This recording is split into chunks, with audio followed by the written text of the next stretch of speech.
Hello, everyone. Welcome to this edition of Gas South District's That's the Ticket, the ultimate podcast exploring all things Gas South District and a source for insights to events on campus and discussions on the wider entertainment and tourism industry. Please welcome the host of our show, Stan Hall, CEO of Gas South District and Explore Gwinnett.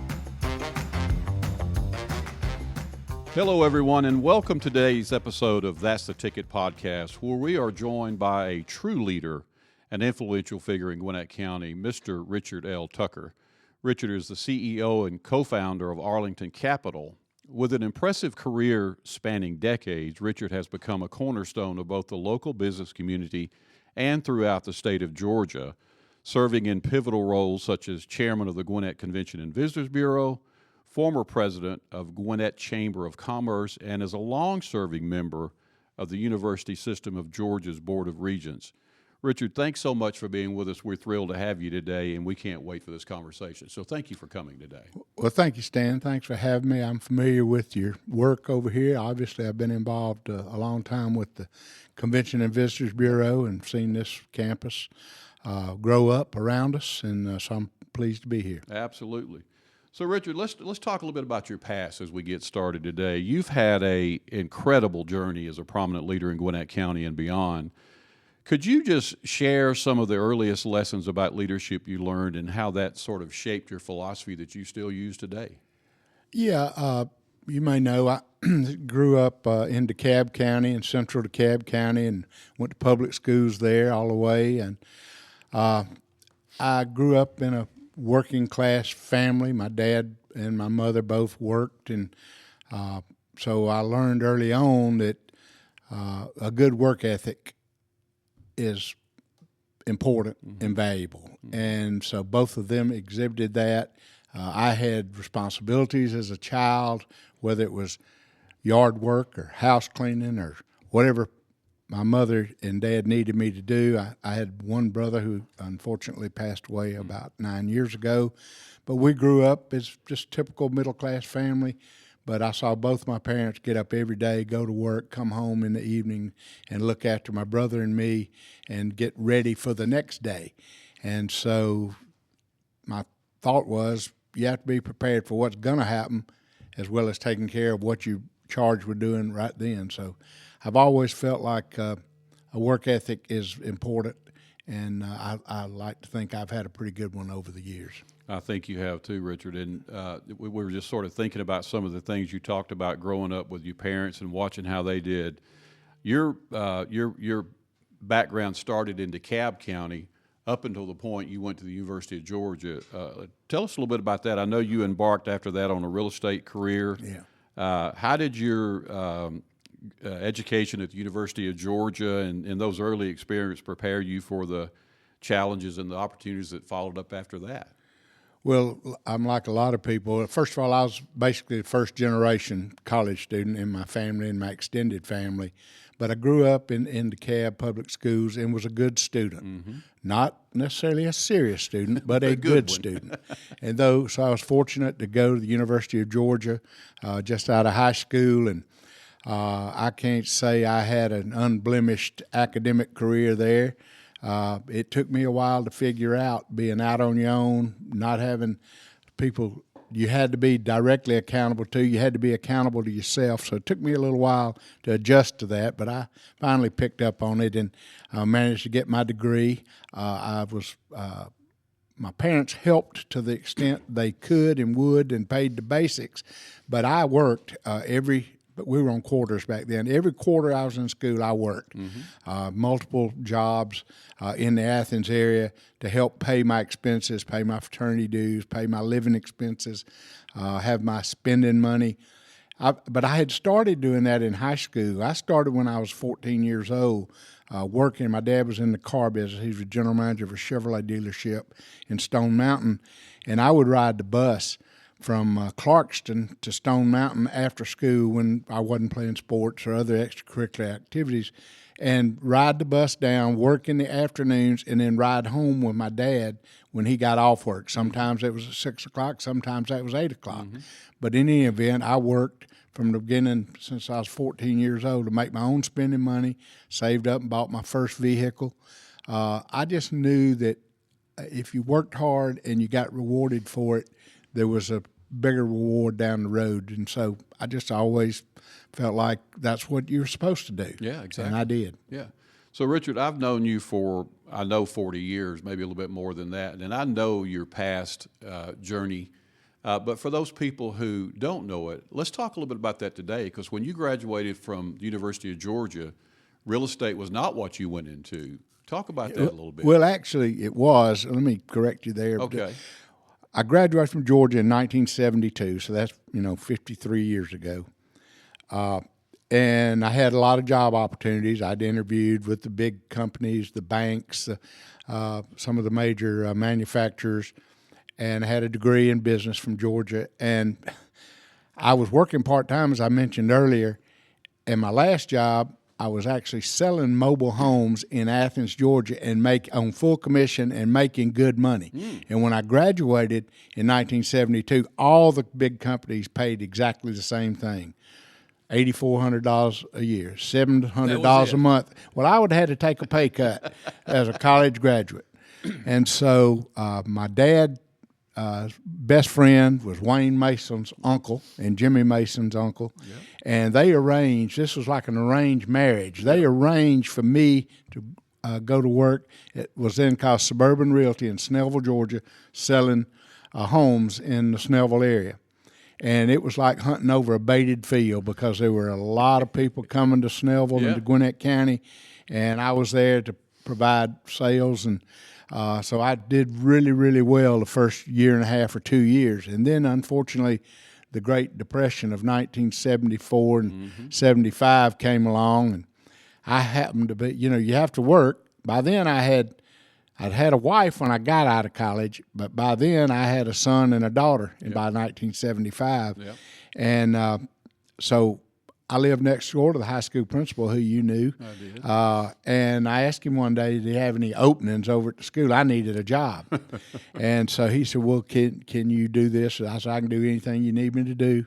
Well, do you have a teaching certificate? No, I have a degree, but I don't have a certificate. He said, well, can you get one? I said, I'll find out. Well, I got a provisional certificate, but I had to go back to UGA and take a couple of courses to get enough in a field, which happened to be social studies. So I went to Loganville High School and coached history and PE, and I tell people all the time, I'm not sure I taught anything, but I held class on a regular basis. But I did coach. I was assistant coach for football and boys and girls basketball, and had a 2-year run of doing that. Thought it was great, loved everything about it, but again, it didn't pay a lot either. So my friend Wayne Mason then got elected chairman of the county commission, and his brother Jimmy came to see me one day in Loganville and said, Wayne needs you to come to work in the county to help him in the commission office. I said, well, what are y'all going to pay, and when do I start? So I went up there in the fall of 77 and spent almost 3 years working in the commission office with Wayne, and along with Wayne Shackelford, who you also knew, who was a very distinguished county administrator, and later became the DOT commissioner, and was really a inspiring individual to train under and be mentored by, which I've had a lot of great mentors in my life, but Wayne Shackelford's certainly one of them. But anyway, I worked there a while, and then Virgil Williams came along, who's another great Gwinnett icon, and offered me a job to come to work as his assistant. At the time, he was at Williams Contracting, but he had just bought the Gwinnett County Bank, which he later merged with another bank and became Heritage Bank, and later sold. Anyway, I worked for Virgil for almost 3 years as his administrative assistant, and just whatever he needed done, that's what I got done. But that gave me an opportunity to meet a lot of outstanding Gwinnett leaders, such as John D. Stevens, and I mentioned Virgil, and Wayne Shackelford, Wayne Mason, his brother Jimmy. I met Paul Duke. I met Jim Cowart. All these people were very successful Gwinnett business people and leaders, both at the chamber, through the politics of the county. And so I got a chance to see it all unfold. And again, this was almost 53 years ago, so a lot's happened. but I can't attribute any of my success to anything more so than the people I met, the habits I learned from them, how to be a successful business leader, and all those things. Leadership, I've often said, if you're leading and nobody's following, you're just out for a walk. Just out for a walk. So I figured, let's find out how people want to be led, and it doesn't always have to be from the front. You can lead by being a participatory part, which I've done in many cases. Mm-hmm. But as to leadership, I was in 1994. Tommy Hughes, who was a longtime county commissioner, 2-term, was on the board here at the Gwinnett Convention and Visitors Bureau and asked me to join the board, which I did. So that means I've spent more than 30 years here. I'm a term limit guy, but I don't always practice what I preach. But I have been here. I've been chairman multiple times, and I'm chairman for this year, as you know, and may have mentioned. But being in leadership means find out what needs to be done, figure out the best way to do it. Is that a collaborative nature, which I think for the most case it is, or is it just we're going to decree this or decree that? Some leaders have different styles. That's not my style, but if it gets tough and the deciding vote's the leader, then the deciding voter is the leader. That's sometimes the way it has to work. So, Richard, before we move into another section, I want to back up just a little bit because I was just sitting here listening to you, and you were naming all those people off that were influential in your life. And 50 years ago, but the majority of the people that you talked about were from one particular area of the county. Is that just coincidental, you think, or how did that work out with all those people being so closely related? Well, it certainly was coincidental from the fact that when I took this first job in April 1, 1972, it was based in Snellville. Yeah. Most of my business at that time was in Snellville, and some of these people that I mentioned all lived in and around Snellville. They also happened to be friends and associates and colleagues of Wayne and Jimmy Mason. So that helped, get a foot in the door, and you learn a lot by just standing around and listening. And you have to be selective in asking questions. You can't just be like a question one after another after another. Well, why? And that, don't question what the answer is.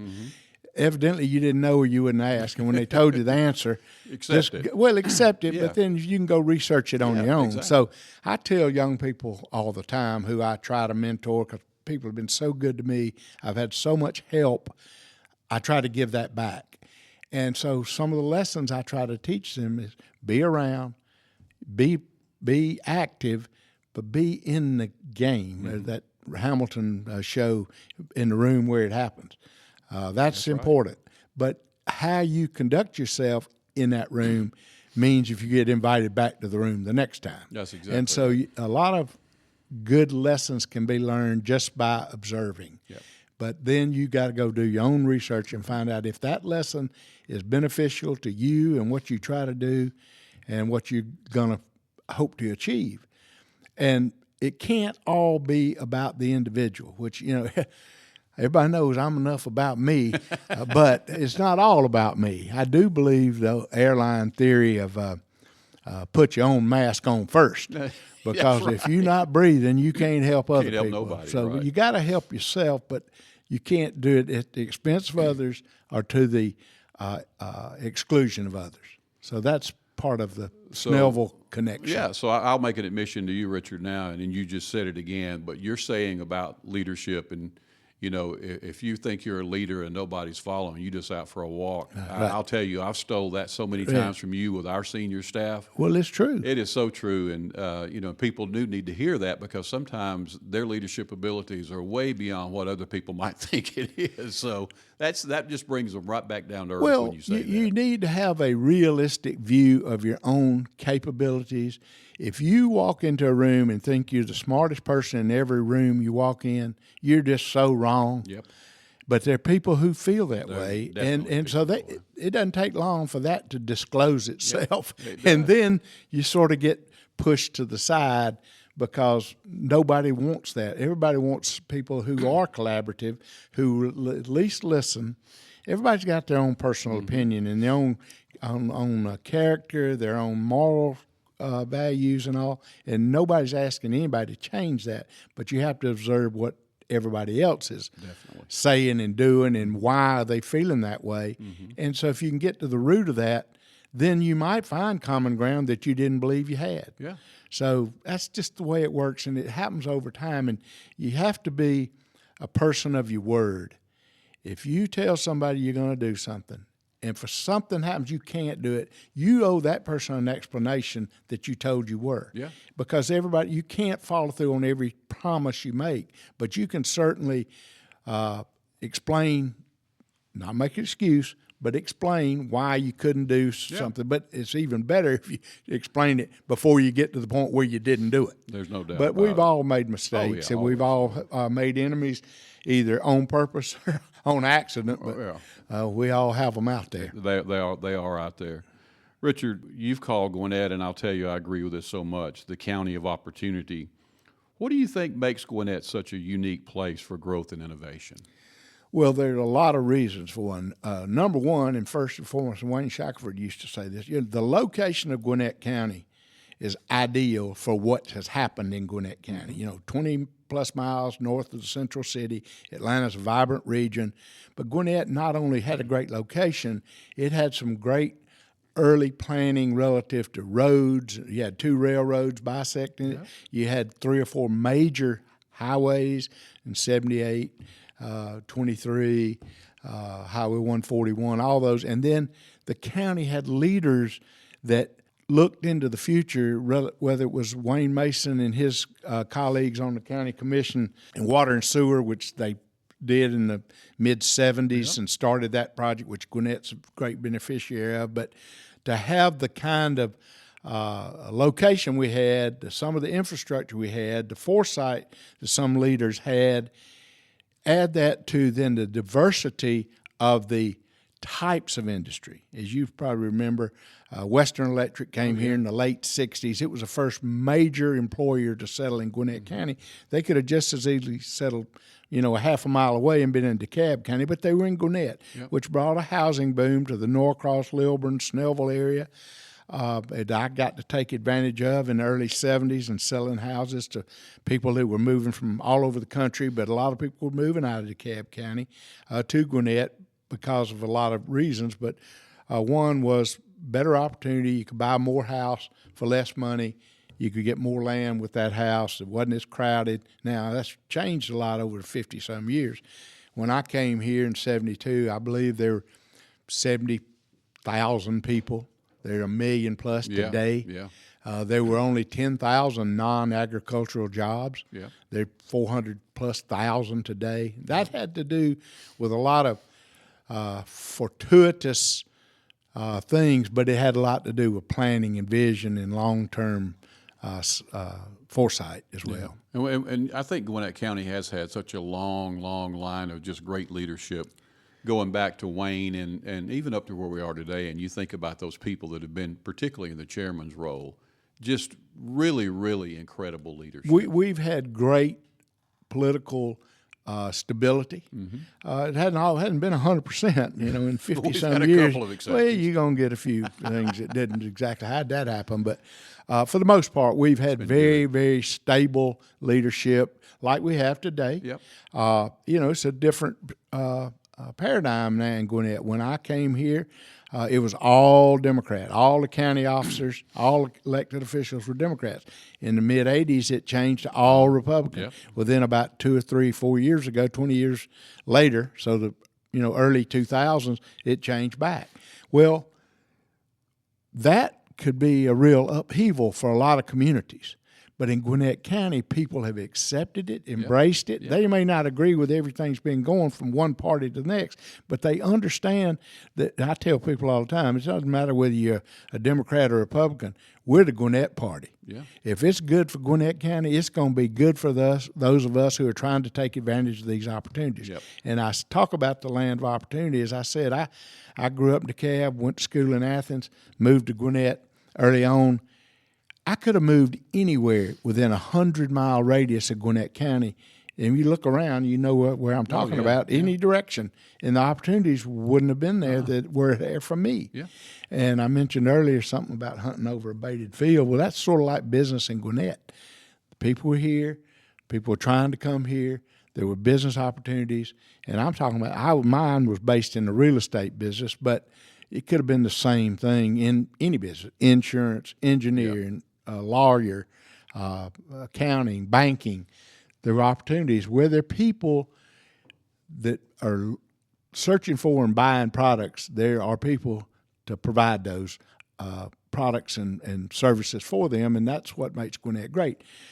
There've been a long-standing tradition, and it was started by I'm a big chamber supporter and fan. Yeah. As you said, I used to work there back in the day. Well, you used to be more than work there. Well, I was there, but I've been gone from there almost 22 years. Yeah. That's hard to believe in and of itself. But but the chamber was the impetus behind a very loosely structured set of meetings and groups of people who include all the influencers and beneficiaries of what's happening. That's from the county government, the school system, to the business community, to the civic and cultural community, to the charitable communities.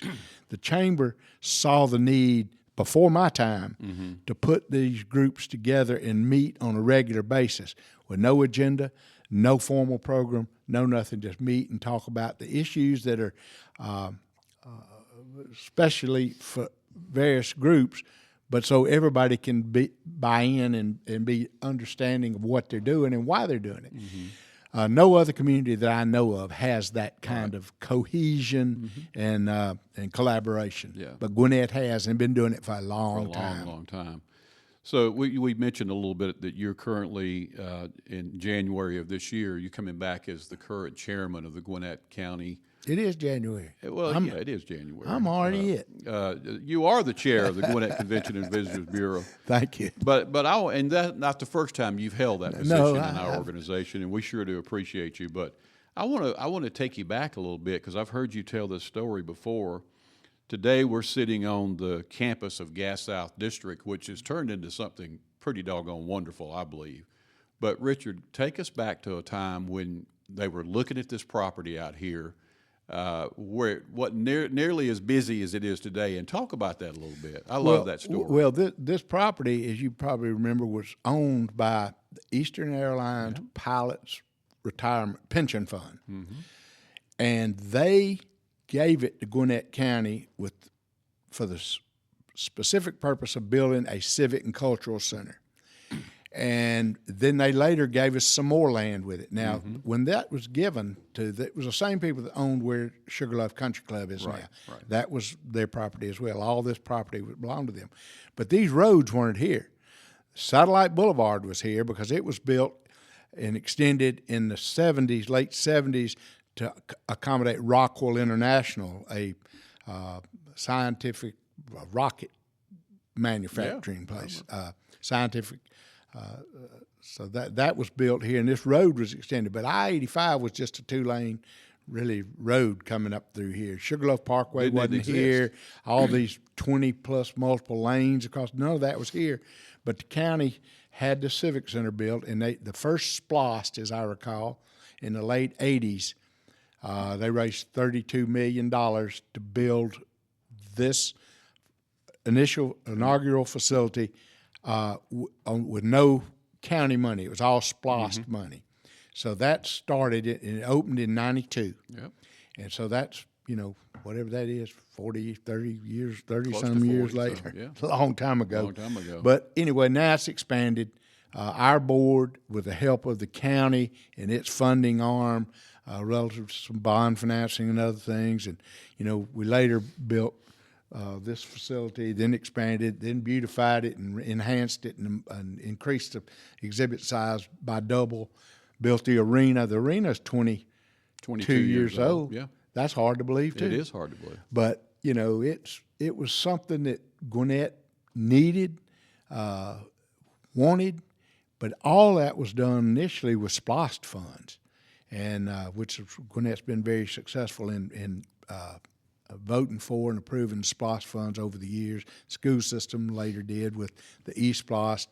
But all of those things, it takes the people understanding the vision and buying into the vision to vote those things in. But this center is an unqualified success. I mean, when I was first on this board, we were struggling to pay our bills, much less make a profit. So fortunately, the county stepped in and we had the hotel motel tax. And so we had enough money to make it, but we didn't end a year with a surplus, probably for the first 10 years this building was open. But then we brought in some other key people, leaders. We brought Preston Williams in. We had a private company that managed this, and he was with that company. And we hired Preston from the company and then ended our contract with the company. So Preston Williams was an integral part and a key force behind building what's here. And then, as you know, and Preston's a great friend of ours, still active, just not active with us anymore. But he's around for as an advisor and consultant if we need him. But then Preston brought you on board. As you mentioned, I've known you since the mid-'70s, back in our Loganville days. That's right. I served with your dad on the Loganville City Council. I was 24 years old and got elected my first elective office in that year in junior hall. Your dad was not the mayor my first year, but he became the mayor. So I served 1 year with him, and I only served one term. I decided local politics, and well, you know, you got to have an appetite for it, and mine wasn't for that. You were full, right? Yeah, I full up early on, but anyway, we had a great run there, and Loganville's done amazing things, as y'all may know. Loganville's about a third of it in Gwinnett County and 2/3 in Walton County, and so you got two governments, county governments to deal with, but it's a local, self-run, pretty well-run city there now, which is, you know, just 8 miles down the road. So I'm glad you mentioned Preston Williams, and I think Preston was probably sort of the turning point a little bit, carrying it from one level to another with all the experience that he brought. And you know this already, but I still talk to him all the time, ask him his advice, and, you know, what do you think we should do about this? And he's just ready to give it that quick. Well, Preston was well respected in the industry when he came to work with us. And Preston, while he was working for us, took assignments as a consultant. I remember he went to Sydney, Australia for the Olympics that were coming there to help them. He did. Give advice and counsel to building an arena or some convention center. I'm not sure what the structure was, but Preston is well known and well respected, and we were very fortunate that he came into our world. No doubt. In the early mid-'90s. He's an incredibly intelligent man, and he's also a good man. He has a combination that's sort of rare in those areas. Absolutely. It is. So, Richard, let's talk about, you know, we talked about our history a little bit, but we're getting ready to make a pretty big change that we've never known before by adding private entities to our campus. And we've seen it already with the Atlanta Gwinnett Weston, which is now open for business, sitting right in the middle of our property that we all talked about for a long, long time. Now it's come to fruition, and it was everything we thought it would be relative to bringing success here. So we're also about to start another project, mixed use. Tell me what you think about that. Well, as I mentioned earlier about Gwinnett having these people coming here that needed goods and services, created opportunities for businesses to grow and thrive. Well, a center like ours needs patrons, needs customers, needs people coming here. And so we had this vision, and Preston was the lead in this, to bring a hotel to our campus. It took a while to get it done, but it is everything we dreamed of, then for what it means to our campus, what an asset it is.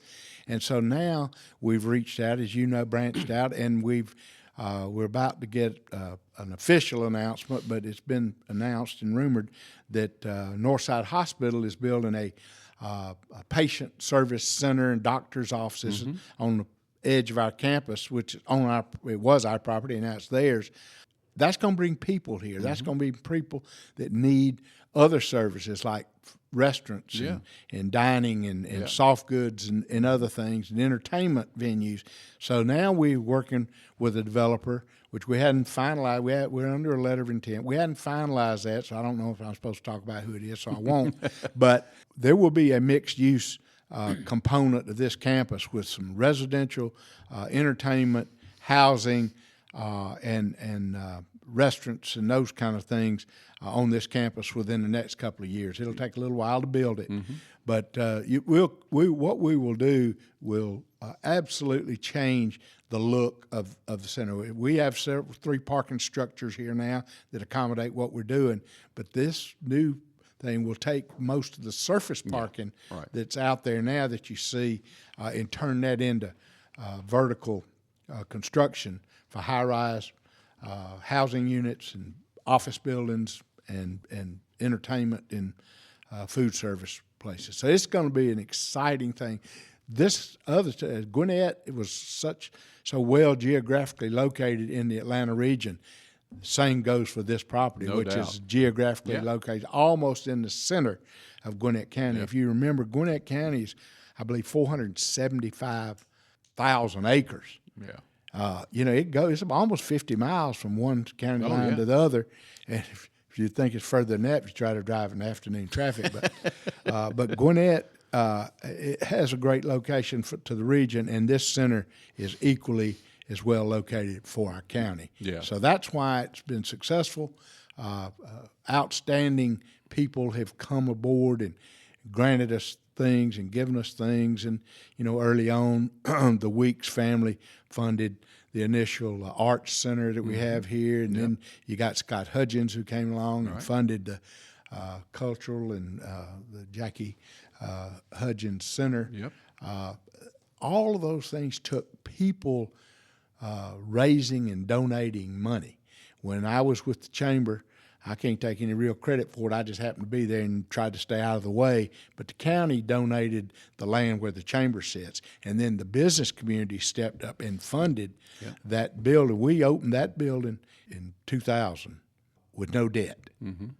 And it might have had a little bit of debt, but not enough to count. You can't. It was mostly funded by donations and pledges and contributions, and then we opened it with nonprofits on the second two floors, and then the 1818 Club came along and started being a paying tenant, and that's been a great relationship, having that business, dining, and entertainment facility within this campus. No doubt. So that will be enhanced by the other things that are coming here.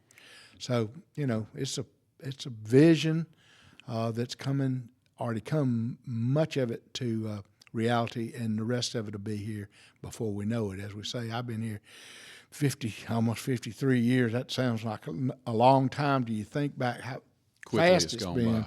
Right. Well, this next couple of years, getting this mixed use and this hospital patient services building built will be faster than you think. So, you talked a little bit about when this campus first started, it was a little bit in the middle of nowhere. You said Sugarloaf Parkway wasn't even here. Well, you couldn't see this building from I-85 with a tree. It was in the middle of a pine forest. And there was a road. There was a road out there where Sugarloaf is now, but it was just a little known county road, not a major thoroughfare, certainly not a traffic corridor. And then Satellite Boulevard was there. But you had to, and this was before GPS and Waze and MapQuest. You had to have, a hunting stick your head out the window and look a little bit, right? And sniff around and have you a hunting dog or something to find it. So for it to be the unqualified success that I mentioned, it had to have had some real vision, and then people coming on board and buying into that vision. The Sugarloaf area now, let's call it the Sugarloaf corridor, if you will, where your current office is as well. All right. I think that most people, certainly in this area, but I think Atlanta looks at this as sort of a premier location. We're starting to call it downtown Gwinnett to try to draw a little attention to it. But if you look around the boundaries of the Gas South District, of all the businesses that are locating here, it has sort of become the place to be. Well, the great thing about it is it has become the central business district for all practical purposes. If you think about where's the center of business, where's the money, where the higher paying jobs, it sits in the corridor. But the other benefit to it that people don't think about enough is what it's inspired other communities around. And when I talk about other communities, I'm talking about Duluth, Norcross, Swanee, Lawrenceville, Snellville. Mm-hmm. They had to raise their game too. Yeah, no doubt. To be on par, and they've done that for the most part. I mean, we got some wonderful town centers. We do. That reach a different customer base on a daily basis or weekly basis than we do on a consistent basis as well. But it's just a difference. But when a high tide raises all ships, and when this center came and started being successful, and people started coming here for conventions and business meetings and other things, these cities sitting around saying, "Well, we need to do something to inspire traffic and growth." And they've done that. Yes, they have. And so this center had a lot to do with the vision of these other city leaders. Gwinnett has 15, 16 cities within its county boundaries. And for the most part, they've all reacted and responded to the challenge and got their own thing going in their own way. They do.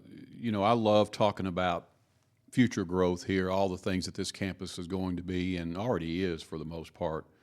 But I also love hearing people like you talk about where we came from to get to this point. And this is another saying I might have stolen from you, but somebody said, if you don't know exactly where you've been, you don't know where you're going. Well, that's for and sure. I believe that for sure too. So I just want to thank you, Richard, for number one, for your friendship. I do value our friendship more than you know.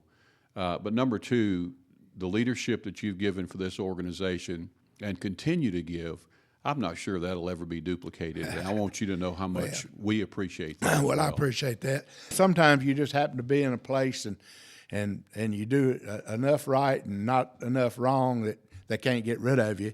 So I've just been a beneficiary of being here and having a great set of board members that we've had over my 30 years. I mean, we've had great people.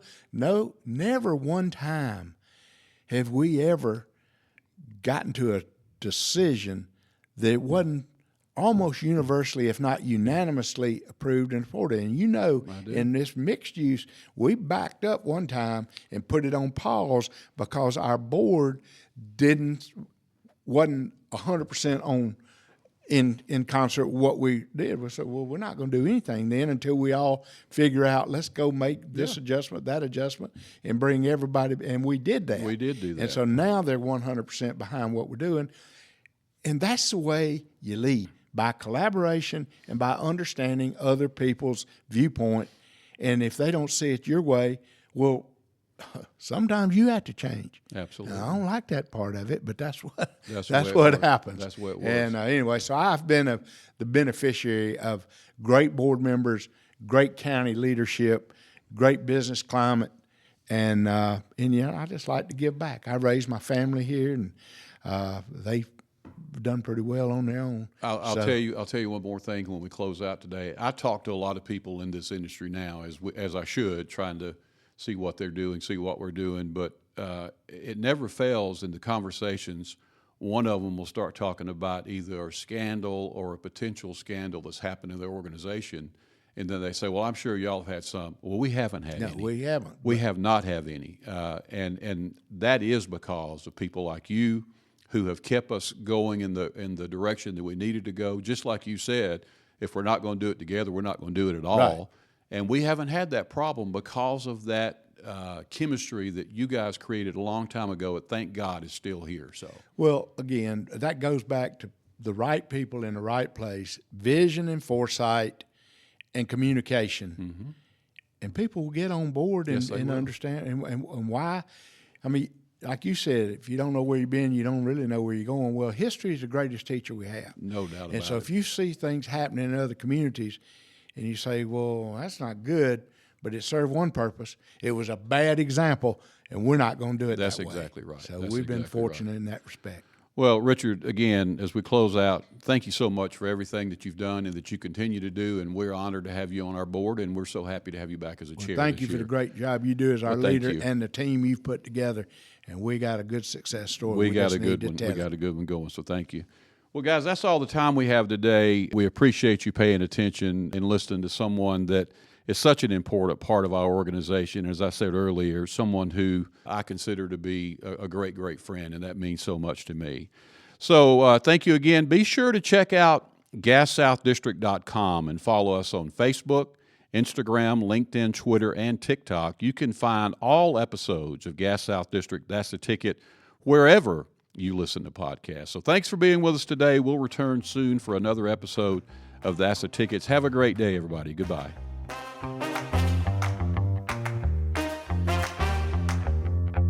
Thanks for joining us today, and we hope you enjoyed the episode. For show notes and further information about Gas South District and upcoming events, please visit our website at GasSouthDistrict.com. That's the ticket.